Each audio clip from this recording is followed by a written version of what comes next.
की। मैं हाड़ौती क्षेत्र से आए सभी भाइयों और बहनों को प्रणाम करता हूं। आज इस क्षेत्र के लिए एक बहुत बड़ा सपना पूरा हुआ है। एक लंबे दशकों से इस क्षेत्र के लोगों की ग्रीनफील्ड एयरपोर्ट की मांग थी और इस बात को लेकर लंबे समय तक अलग अलग शासन के अंदर कोटा का एयरपोर्ट बने, इसके लिए प्रयास हुए। लेकिन मैं भारत के प्रधानमंत्री माननीय नरेंद्र मोदी जी को धन्यवाद देता हूं, जिन्होंने कोटा की धरती पर 2023 में जो वादा किया था, उस वादे को पूरा किया। और मैं राजस्थान के मुख्यमंत्री जी को भी धन्यवाद देता हूं, जो मेरे लोकसभा चुनाव में आए थे और उन्होंने कहा था कि कितनी भी बाधाएं रही हो, अब भजनलाल जी की सरकार है, दिल्ली में मोदी जी की सरकार है, कोटा के एयरपोर्ट का सपना पूरा होगा और वह सपना पूरा हुआ। इसके लिए मैं मुख्यमंत्री जी यहां पधारे हैं, उनका भी धन्यवाद देता हूं। मेरे मित्र जो आंध्र प्रदेश से आते हैं, 2014 से हमारे साथ सांसद हैं, व्यक्तिगत जीवन में भी वह मेरे निकट के मित्र हैं और अभी दिल्ली के अंदर भी मेरे पड़ोसी हैं।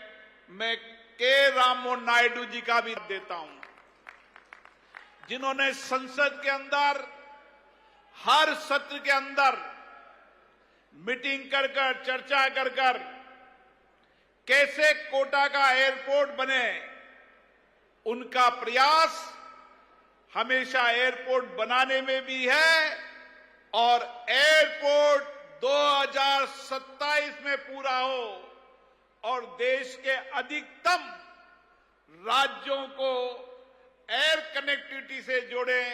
इसके लिए मैं के राममोहन नायडू जी का भी कोटा की धरती पर हार्दिक अभिनंदन करता हूं, स्वागत करता हूं। साथियों,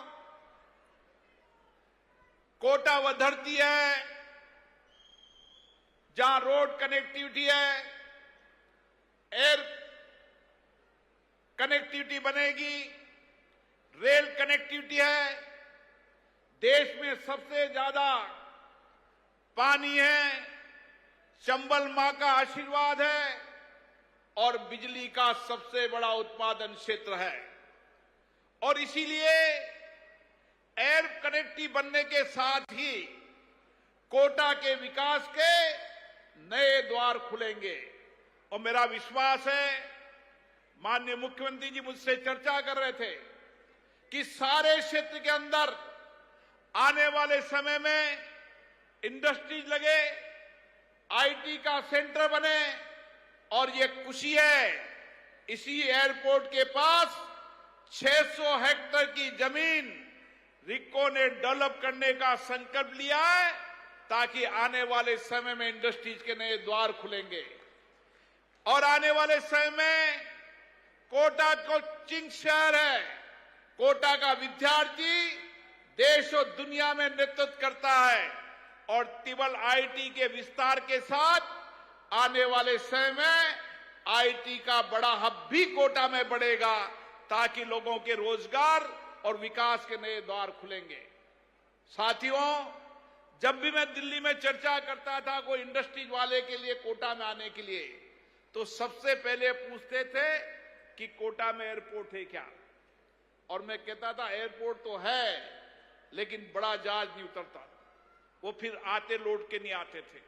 लेकिन आज मुझे खुशी है कि 2 साल बाद चाहे इंडस्ट्रीज का सेक्टर हो, चाहे कृषि प्रोसेसिंग प्लांट का सेक्टर हो, चाहे पर्यटन का क्षेत्र हो, इन सारे क्षेत्रों के अंदर विकास के नए द्वार खुलेंगे और कोटा देश के अंदर सबसे तेजी से बढ़ता हुआ ये हाड़ौती क्षेत्र होगा।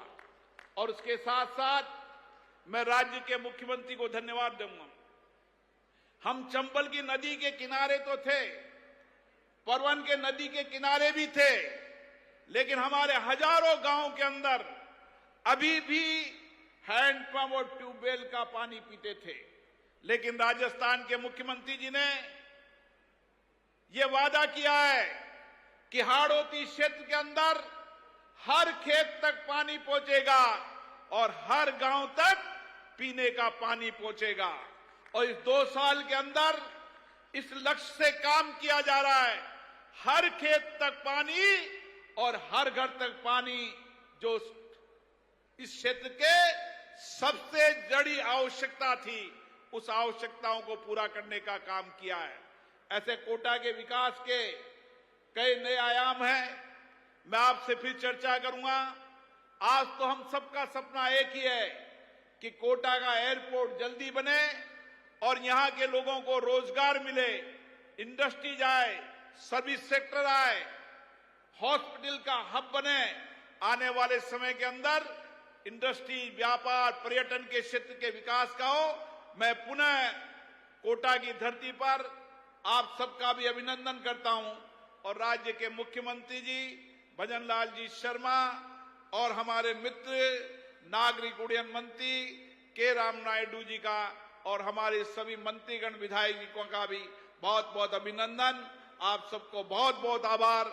आप सबके सपने पूरे होंगे और जो हम सपने देखते हैं उस सपने को पूरा भी करते हैं, यही हमारे प्रधानमंत्री जी ने हमें सिखाया है। और आने वाले समय के अंदर जब 5 साल बाद हम जनता के बीच में जाएंगे तो जो 75 साल में नहीं हुआ, उस 5 साल के विकास के एजेंडे, लेखा जोखा को लेकर हम जनता के बीच में जाएंगे। आप सभी को बहुत बहुत धन्यवाद। जय हिंद।